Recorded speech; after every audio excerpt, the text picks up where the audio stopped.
আমি ইমরান শরীফ আদালতে আমার কন্যাদের হেফাজতের মামলা করেই যাচ্ছি। মামলাটি এখন আপিল বিভাগে আছে, শুনানি চলছে।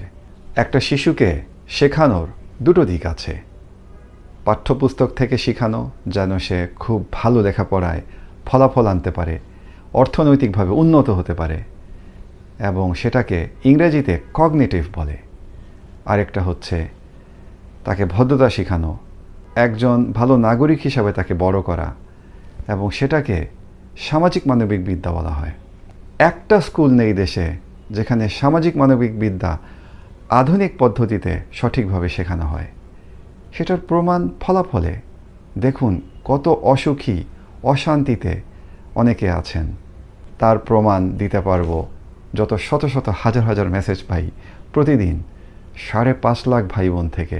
শেষ নাই ভাই, আসতেই থাকে, প্রতিদিন আসতেই থাকে। শুরু তো করতেই হবে কোথাও থেকে।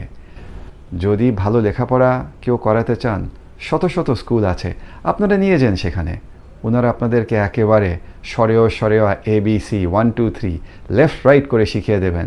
বড় হবেন, অর্থনৈতিকভাবে অনেক উন্নতি হবেন। তারা সুখ শান্তি পাবেন কি না আমি জানি না, আজ পর্যন্ত অনেকেই পাননি।